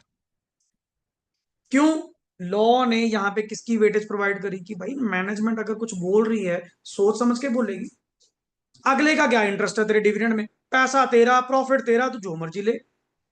पर हमें कोई मान लो फ्यूचर अपॉर्चुनिटी दिख रही है, कि मेंबर्स को समझाने की बात होती है कि सर देखो आज ही खाना है या कल को इकट्ठा दूं बढ़िया, फिर उसके लिए आज डिविडेंड कम लेना पड़ेगा, बाकी चॉइस इज योर्स, हम तो डायरेक्टर हैं, हमें क्या लेना, आप रेजोल्यूशन पास कर लो, आपकी इच्छा। This is the scenario, annual dividend, final dividend. और इसको वर्ड बोलते हैं सर, ये कंप्लीट ईयर का डिविडेंड होता है। अब इसको मैं बताऊंगा इनको कैसे अनाउंस करना है और पर्टिकुलरली ये कौन से साल का होगा, बट इतना पता है ये 1 साल का होगा और फाइनल होगा।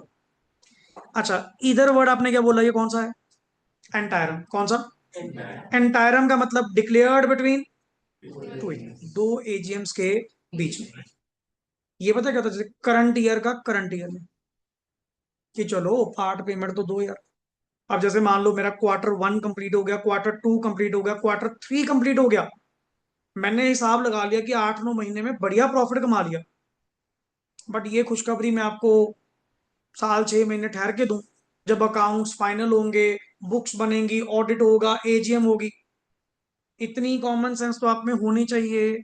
अगर 25-26 ईयर क्लोज हुआ है, first of all what do mean by 25-26, 1 अप्रैल 2025 से लेके 31 मार्च 2026, इसकी एजीएम कब होगी सर, 26-27 में होगी।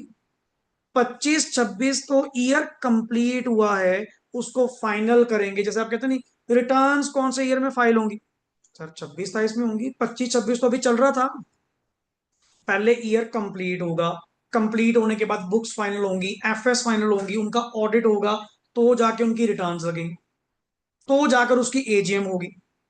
So hence previous year, current year में क्या होते हैं, फाइनल। सो कॉमन सेंस, अगर 25-26 की बात कर रहे हो तो 25-26 की एजीएम कब होगी, 26-27 में। 26-27 की एजीएम कब होगी, 27-28 में। नेचुरली नेक्स्ट में फॉल करेगी ना। अब अब मैं कह रहा हूं जी, मेरे को 8-9 महीने हो गए, अपन ने देख लिया, प्रॉफिट का हिसाब लगा लिया, बढ़िया प्रॉफिट हुआ। अब ये जो खुशखबरी है, मैं ये तो है नहीं कि 8-9 महीने के बाद में जाके शेयर करूं। फिर मैंने सोचा, मैं कह यार फाइनल तो अपन दे नहीं सकते, नहीं मैंने कब कहा फाइनल दे, फाइनल तो देना ही किस पे होता है, एजीएम पे। किस पे?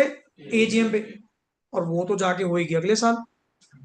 कहते एक एंटायरम डिविडेंड की नाम की चीज भी तो होती है। आप एक काम करो ना, इनको भी कुछ वक्त के लिए, जितना कि तेरा अंदाजा सही बैठ रहा है, पार्ट पेमेंट दे दे, जिसको वर्ड क्या बोल दिया गया? एंटायरम। और इसको डिक्लेयर करने की जो पावर है, डिक्लेयर ही बोल रहा हूं, डिक्लेयर्ड बाय किसके द्वारा? दोनों में फर्क क्या है सर? एनुअल वाले में सीन क्या था? डिक्लेयर कौन करेगा? मेंबर्स। कहां पे करेंगे? एजीएम में। क्या पास करते हुए? ओआर। क्या पास करते हुए? ओआर। बोर्ड सिर्फ क्या करेगा? रिकमेंड। डिक्लेयर करने की पावर, फाइनल डिविडेंड डिक्लेयर करने की पावर बोर्ड के पास। But what in case of interim? Interim के केस में पावर ही किसको दी गई? अल्लाह कहता है वैसे भी मेंबर कहते कौन सा फाइनल है, फाइनल तो हम नहीं करना है, चल। और वैसे भी ड्यूरिंग द ईयर इनको ज्यादा पता, कितना कमा चुके, कितना नहीं, कितना देना चाहिए, कितना नहीं, बोर्ड अपने लेवल पे देती। और मैंने पूछा फाइनल तो नहीं है, कहता ना जी एंटायरम है, पार्ट पे आप है देखो, फाइनल तो हम नहीं करना है। ऐसे कैसे कर देगा? ऐसे कैसे अपने आप दे देगा? फाइनल तो मैंने ही देना है। कोई नहीं, पार्ट पेमेंट है, ले लो। मेंबर खुश हो जाएंगे, मार्केट में थोड़ी तेजी आ जाएगी आपके शेयर्स को लेकर, कि अल्टीमेटली यार वो कंपनी डिविडेंड बहुत अच्छा देती है, मार्केट कैप्चर होगी, कैपिटल बेस आपका अच्छा होगा। तो ये चीजें बनाकर भी रखनी पड़ती हैं, नहीं अदरवाइज जितने भी तेरे ये स्टेक होल्डर्स हैं, ये तो अपना स्टेक वापस ले लेंगे। हालांकि कहते जी 2 साल हो गए, 3 साल हो गए, कोई डिविडेंड नहीं दिया, हम ऐसी कंपनी में इन्वेस्ट क्यों करें? फिर हाले को अपॉर्चुनिटी कॉस्ट दिख दिया ना, इससे बढ़िया तो मैं वहां लगा लेता, ये कर लेता, म्यूचुअल फंड्स में लगा देता। इसीलिए लोगों को बांध कर रखने के लिए भी हमें ये काम करने पड़ते हैं, कि भाई इनको खुश रखो, पैसा इनका ही है, हम लोग तो उस पैसे पे काम कर रहे हैं, कैपिटल तो इनकी है। That is. तो यहां पे पावर ही किसके पास दे दी गई? उसका कारण जस्ट एक है, कारण जस्ट एक है क्या? ये कौन सा फाइनल है? फाइनल तो मेंबर ने करना है, और वो भी कहाँ करना है? एजीएम पे। भाई ये तो पार्ट पेमेंट है यार, ले लो। एग्जाम्पल जो क्वेश्चन में आपको मिलेगी, बोर्ड ने 8% लगा के हिसाब किताब सा, 8% पर्टिकुलरली इंटायरम डिविडेंड दे दिया। मैं एक दो एग्जाम्पल लूंगा। और पर्टिकुलरली ये तो दे दिया बिटवीन टू एजीएम, एंड उस साल की एजीएम हुई, एजीएम पे, एजीएम पे बोर्ड ने रिकमेंड कितना करा? मान लो 12%। कितना? उस साल की एजीएम पे बोर्ड ने पहले रिकमेंड कितना करा? 12। बट डिक्लेयर कौन करेंगे final? By passing the OR. Members ने ओआर पास करा, मेंबर्स ने ओआर पास करा, फाइनल हुआ 10%। कितना हुआ? 10%। कि जी 10% डिविडेंड हमें मिलना चाहिए। डू आई मीन 8 जा चुका, 10 अलग, 18, और टोटल 10%। इट्स टोटल 10%, जिसमें से 8% तेरी ओर जा चुका, मैंने अब कितना देना है? 2%। नहीं अक्सर पता क्या लगता है सर जी, एंटायर वो तो पार्ट पेमेंट थी। हमें पार्ट पेमेंट इसी की तो थी, जो फाइनल मिलेगा। यहां पे एजीएम में जाके फाइनल कितना हो गया मान लो? 10%। फिर 8 तेरी ओर गया हुआ है, 2% और ले ले। अगला कहता जी ना ना ना, फाइनल तो 10 हुआ था, वो लगे ये लगे, अलग कोई नहीं है। फिर तो 10 + 8 कितना हो गया? 18। मेंबर तो प्रपोज ही, सो बोर्ड तो प्रपोज ही कितना करा था? अलग नहीं होता। ये पार्ट पेमेंट जो भी फाइनल डिसाइड होगा उसी का हिस्सा होगा। अच्छा जरूरी है कि 8% एक बार में दो? मान लो 4% अब दे दिया, 4% 2 महीने ठहर के दे दिया, मेरे को मतलब नहीं है। मेरे को एक चीज पता है, फाइनल कितना होगा? 10 है, जितना जा चुका माइनस कर, बैलेंस अब दे दे। कहीं अपन ये कह दें 8 + 10, 8 + 10 नहीं, ये 8 किसका पार्ट है? 10 का ही पार्ट। सो बैलेंस देंगे जो भी बचेगा, दैट इज। तो ये कंटेंट हमारे चलते हैं जी नॉर्मल मीनिंग्स में। अब सुनो, कंपनी की फाइनलाइजेशन, कि सर ये जो आप बार बार कहते हैं कि बुक्स फाइनल होती कैसे, मतलब सिनारियो चलता क्या है कंपनीज में। मैं एक टाइम फ्रेम बना रहा हूं, ये आप लोग भी बनाओगे। Let it be financial year.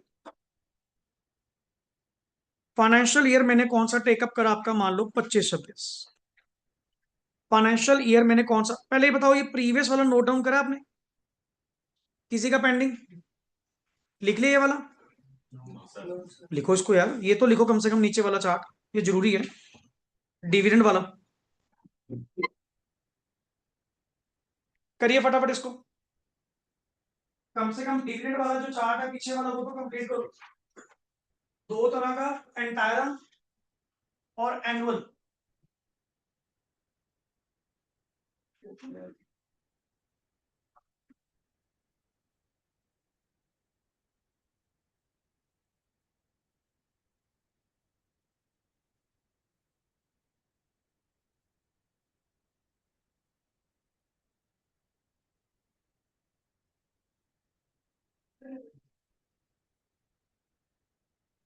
थोड़ी फटाफट।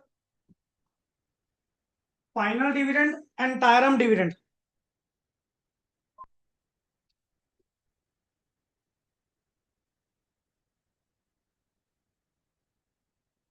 देन आगे टाइम फ्रेम से अपन बनाते हैं।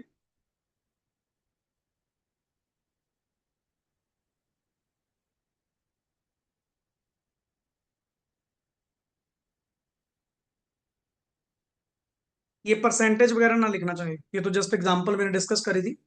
But the main content is who will declare, कि एनुअल डिविडेंड कौन डिक्लेयर करेगा, मेंबर्स। कहां पे, एजीएम पे, बाय पासिंग द ओआर। और एक नया वर्ड, एजीएम पे फाइनल डिविडेंड को डिक्लेयर करना is a ordinary business. Is a ordinary, मतलब रेजोल्यूशन नहीं, रेजोल्यूशन अलग चीज है, सुनो। दो वर्ड बता रहा हूं। एजीएम अगर बुलाई गई है, नेचुरली मीटिंग का एजेंडा तो होगा। मीटिंग अगर बुलाई गई है, मीटिंग का एजेंडा तो होगा। एजेंडा, बिजनेस, मैटर, कुछ भी कह लो वर्ड, दो तरह के होते हैं। कितनी तरह के? दो। Ordinary business, special business. उन ऑर्डिनरी बिजनेस में वन बिजनेस क्या होता है, डेक्लेरेशन ऑफ डिविडेंड। आप ये मानो कि अगर आपको एजीएम का नोटिस आया ना, समझ लेना ये काम होएगा। बताने की जरूरत नहीं मुझे नोटिस के अंदर कि मैं आपको क्यों बुला रहा हूँ एजीएम में, हमने डिविडेंड डिक्लेयर करना है। सर पता तो है ऑर्डिनरी बिजनेस है, पता तो है कि अगर एजीएम बुलाई गई है तो वहां पे वन ऑफ द काम कॉमन, दैट इज डिविडेंड देना। डिविडेंड को डिक्लेयर करना वो तो आम सी बात है। नहीं पता क्या कहते हैं, नोटिस के अंदर आपको बताना चाहिए किस पर्पस के लिए आपने मेंबर्स को बुलाया, क्या मैटर वहां पे ट्रांजैक्ट होने वाले हैं। वहां पे डिपेंड करता है। सर ये बताओ पहले तो, ऑर्डिनरी बिजनेस है या स्पेशल? देखो जी, अगर तो ऑर्डिनरी है फिर तो बताने की जरूरत नहीं, वो तो कॉमन सेंस है। अगर मैटर है ना, पता है ये चार काम तो होंगे ही होंगे। ऑर्डिनरी बिजनेस कितने होते हैं? चार। कितने होते हैं? अभी ज्यादा डिटेल में नहीं, सिर्फ इतना। कुछ पार्ट अपन कल वाले में करेंगे, पहले आज इतना ग्रास्प करो। ऑर्डिनरी बिजनेस कितने होते हैं? चार। उन चार में से वन ऑफ देम कौन है? ये डिविडेंड देना। अगर तेरे पास मान लो किसी कंपनी का एजीएम का नोटिस आया, एजीएम, हाँ डिविडेंड तो देना होगा, कॉमन सेंस है। उसके लिए क्या करवानी पड़ती, ये तो था ऑर्डिनरी बिजनेस की मीटिंग में जाओगे तो ये बात तो होगी। फिर उस पर वोटिंग भी तो करवानी पड़ेगी मेंबर से, कि बताओ जी कितना दे। बोर्ड कितना रिकमेंड कर रहा है? 12%। आप बताओ जी आपको कितना चाहिए? कहते जी मेंबर्स के हाथ में है, मेंबर अपना रेजोल्यूशन पास कर ले। रेजोल्यूशन भी कौन सा चाहिए? ऑर्डिनरी। समझे ना, दो टर्म्स अलग अलग हैं। बिजनेस ट्रांजैक्ट होना अलग चीज है, रेजोल्यूशन पास करना अलग चीज है। सो यहां पे वर्ड जो चलता है दिस, यहां तक किसी का कुछ भी पूछने वाला हो बताओ जी। चले आगे। नाउ नेक्स्ट वन पे आओ, जो मैं टाइम फ्रेम बना रहा था कि let me take an example. Financial year आपका कौन सा है जी? 25-26। और ये फाइनेंशियल ईयर तेरा कब क्लोज होगा? 31 मार्च 2026। जिसको वर्ड क्या बोलते हैं, बैलेंस शीट डेट। क्या बोलते हैं, बैलेंस शीट डेट। डन। अच्छा, बैलेंस शीट डेट को तो सिर्फ अकाउंटिंग ईयर आपका क्लोज हुआ, क्या बैलेंस शीट बन गई होगी? बताओ। सर अभी तो अकाउंटिंग ईयर कंप्लीट हुआ है। ट्रांजैक्शन एंड इवेंट्स जो इस डेट तक हुए होंगे as per the accounting period concept, वो इसी साल में रिकॉर्ड होंगे। 25-26 की एफएस में ही रिकॉर्ड होंगे, दैट्स इट। पर 25-26 की एफएस बन थोड़ी गई होंगी, अभी तो बनेंगी। कहते जी वो कब तक बनती? मैं कहा जी तकरीबन तकरीबन 2-3 महीने का गैप तो लगता है। कारण, पहली बात तो मार्च के ड्यूज सारे कहाँ सेटल होंगे? अप्रैल में। मार्च का जीएसटी, मार्च का टीडीएस, मार्च का पर्टिकुलरली कोई भी तुम्हारा ईपीएफ ईएसआई, कितने सारे मार्च की सैलरी, सब कहाँ पे जाएंगी? अप्रैल मंथ में। और आप कह रहे हो 31 मार्च को बैलेंस शीट बन भी गई होगी, कहाँ बनी होगी सर, अभी तो बनने में टाइम लगेगा। तकरीबन तकरीबन एग्जाम्पल पकड़ रहा हूं, 30 जून तक, 30 जून तक यहां पे एफएस आपकी क्या हो जाती हैं? Prepare by the, by the किसके द्वारा? Management. Prepared by the management. Management financial statements को क्या कर देगा? प्रिपेयर कर देगा। एंड मेन थिंग, इन पे अप्रूव्ड बाय द बीओडी।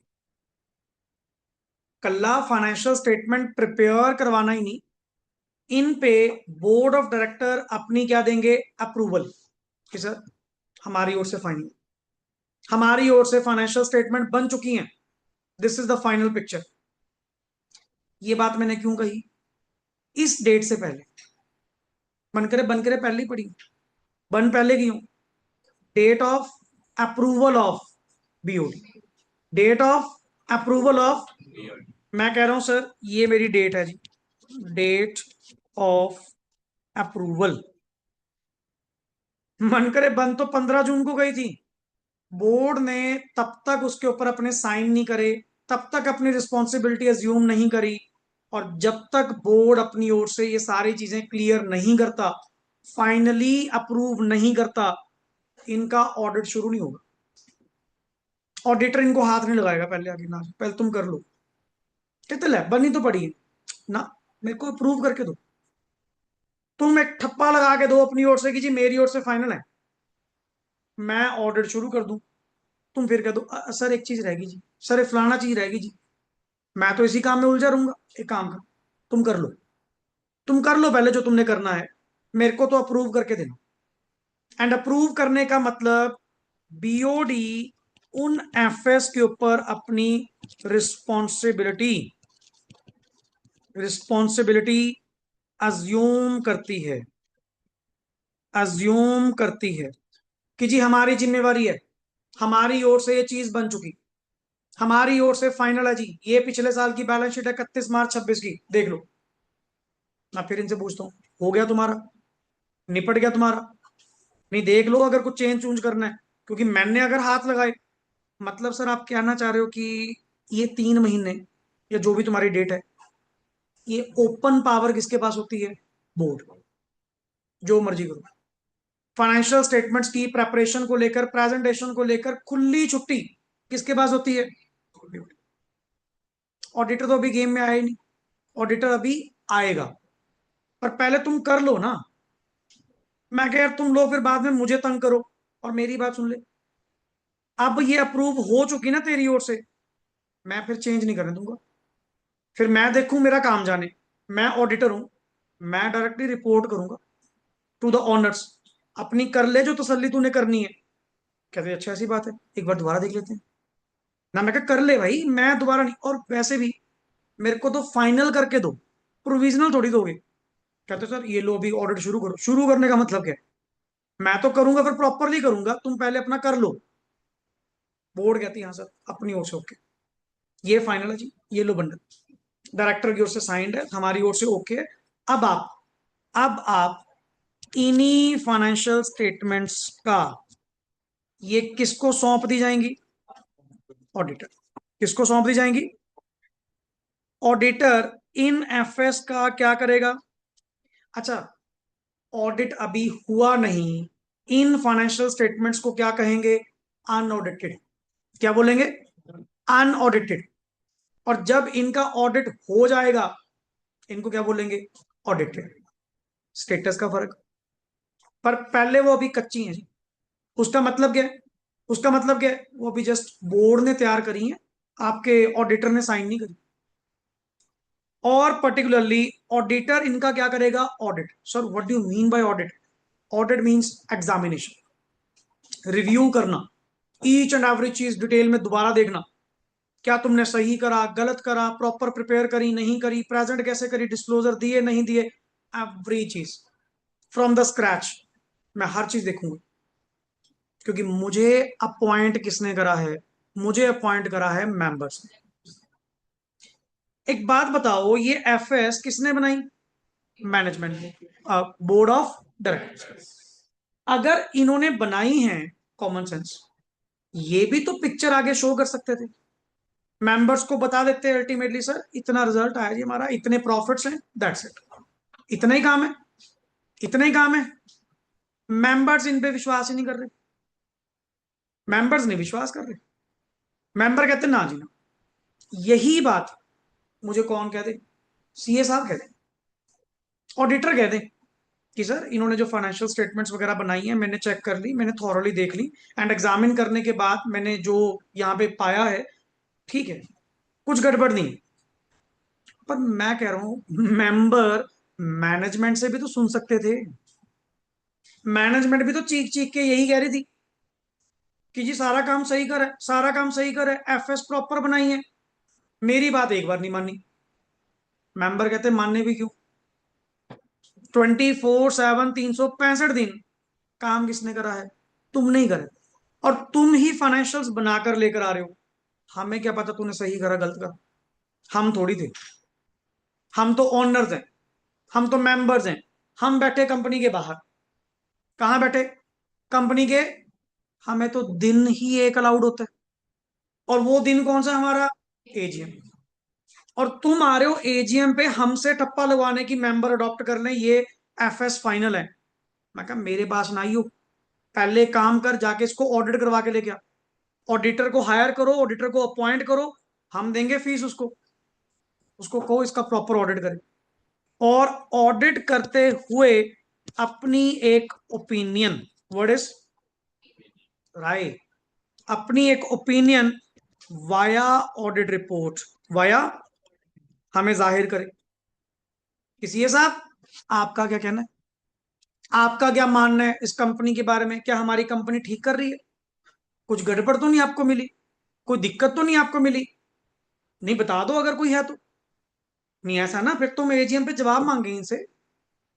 साला एक दिन तो है हमारे पास बोलने का, एजीएम, उस दिन भी ना हम बोल पाए। पर हम बोले क्या? हमें पता ही नहीं कंपनी ने सही करा गलत करा। और ऊपर से हम जैसे लोगों को अगर इतनी नॉलेज होती, सीए की जरूरत क्या होती? मैनेजमेंट हमें गोली दे रही है किस चीज को लेकर, देखो हमारा ईपीएस इतना आया, देखो हमारे प्रॉफिट इतने, टैक्स इतना भरा। वो मैं कहा मेरे को नहीं समझ आता, आपा लोग हैं धंधे वाले, मेरे को तो पैसा और पैसा ही समझ आता है बस। ये चीजें ना, एक काम कर, हमारा रिप्रेजेंटेटिव है ऑडिटर, उसको समझा। मैनेजमेंट कल्ली कल्ली चीज उसको समझाए, एंड वो हमारे लिए काम करेगा। मैनेजमेंट से कल्ली कल्ली चीज का जवाब मांगेंगे, और वो बंदा मुझे तसल्ली दे।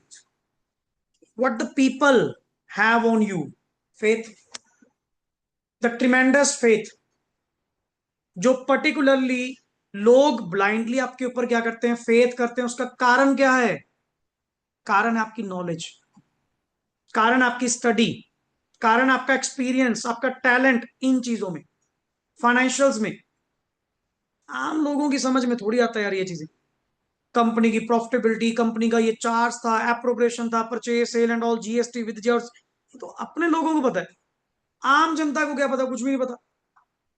वो तो कंपनी में पैसा इन्वेस्ट करते हैं इन्वेस्टमेंट के तौर पर रिटर्न लेने के लिए, उनको नहीं समझ आती। But they are eagerly waiting for one thing, what the auditor will say. उसके ऊपर डिपेंड करती है कि आपकी कंपनी में इन्वेस्टमेंट जाएगी या कि पैसा इन्वेस्ट करें या ना। हालांकि तो सर मुझे समझा के क्या करोगे, हमें इन चीजों का क्या पता। आप अनजान बंदे, अनपढ़ बंदे, अपने को क्या पता। यही चार शब्द जो मैनेजमेंट बोल रही है, यही चार शब्द मैं ऑडिटर के मुंह से सुनना चाहूंगा कि सीए साहब आप कह दो बस, आपकी तसल्ली है, आपका मन है, लगा दे पैसे। अब ये इतना बड़ा फेथ, इतना बड़ा ट्रस्ट कैसे बिल्डअप हुआ? नॉलेज। आईसीआई जो बॉडी हमारी इतने साल से पर्टिकुलरली काम कर रही है, 75 years ऑफ एक्सीलेंस हम क्लेम करते हैं पर्टिकुलरली, उसका कारण ये चीज है। Why the people have faith on you. Even the जजेस, जहां कोई फाइनेंशियल मैटर आ जाए, सीए सर्टिफाइड करवा के लेके आओ जी, सीए के स्टैंप साइन करवा के लेके आओ। कि उनको पता है फाइनेंशियल मैटर्स में इंडिया में एक ही बॉडी है, एक ही person, the first person comes into your mind, chartered accountant. And जब कभी कंपनी बनाने की, कंपनी में डील करने की कोई बात आती है, the first person comes into mind सी। इनकम टैक्स का मैटर, जीएसटी का मैटर, कुछ सीए ढूंढो यार, अपने को सीए चाहिए कोई।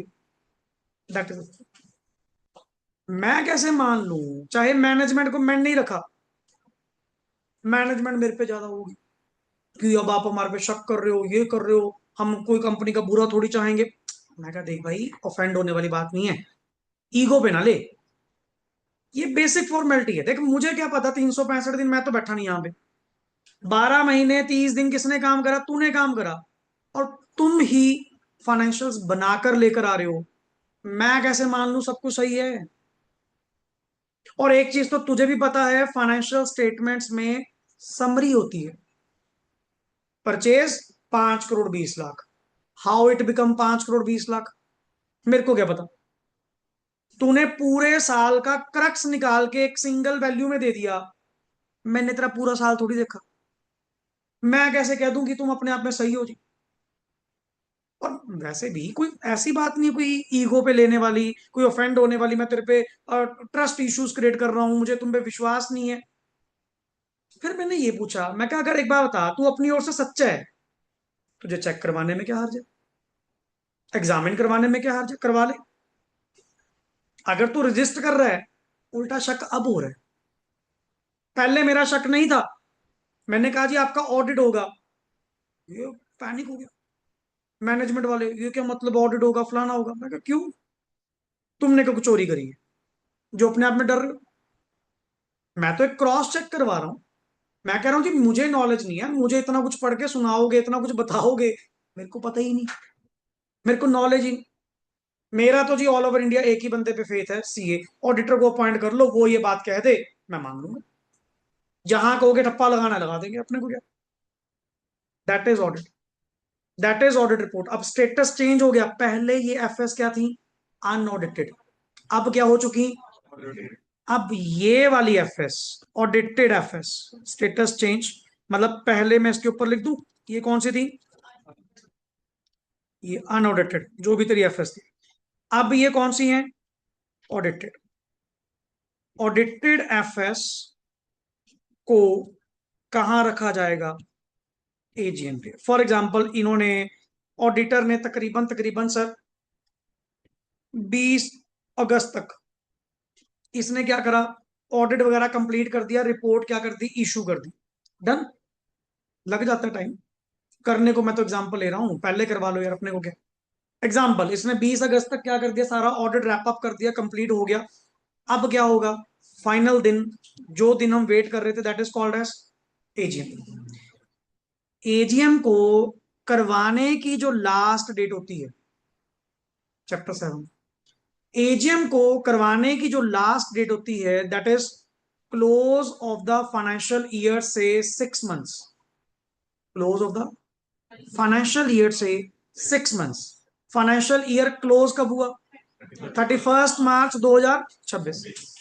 और यहां पे close of the financial year से 6 मंथ्स, मंथ्स, अप्रैल, मई, जून, जुलाई, अगस्त, सितंबर, what should be the last date? 30 सितंबर। 30 सितंबर तक आपकी इस साल की 25-26 की एजीएम हो जानी चाहिए। क्या जरूरी है कि 30 सितंबर ही करवाऊं? सर पहले करवा लो, हमें क्या। बट ये लास्ट डेट 30 या 30 से इसके बियॉन्ड, अभी जस्ट इतना। मैं कह रहा हूं चलो, मैं तो सर आपा नहीं इतना लेट रखा।